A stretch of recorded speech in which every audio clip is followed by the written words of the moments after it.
윤석열 정부는 출범 이후 줄곧 친기업 행보를 이어왔습니다. 특히 세제 지원을 늘려 반도체와 전기차 같은 첨단 산업 육성에 집중하는 모습을 보였고 기업들도 이에 맞춰 투자를 늘렸습니다. 다만 수출이 장기간 부진한 가운데 무역 외교는 별다른 성과를 내지 못했다는 평가도 나옵니다. 신채연 기자의 보도입니다. K칩스법은 첨단 산업 육성에 박차를 가한 윤석열 정부의 대표적인 사례입니다.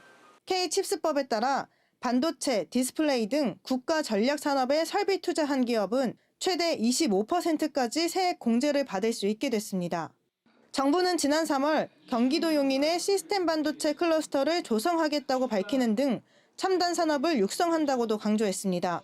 26년까지 계획 중인 반도체 등 첨단 산업 6대 분야에 대한 총 550조 원 이상의 민간 투자가 신속히 이루어지도록 해야 하고 정부는 입지, R&D, 인력, 세제 지원 등을 빈틈없이 해야 됩니다. 삼성전자는 반도체 클러스터 구축에 앞으로 20년간 300조 원을 투자하겠다며 정부 계획에 발을 맞췄습니다. 최근 정부가 전기차 공장 투자에 대해 세액 공제를 최대 35%까지 늘리겠다고 한 만큼 전기차 투자 기업의 부담도 줄었습니다. 앞서 현대차그룹은 오는 2030년까지 국내 전기차에 24조 원을 투자하겠다고 발표한 바 있습니다.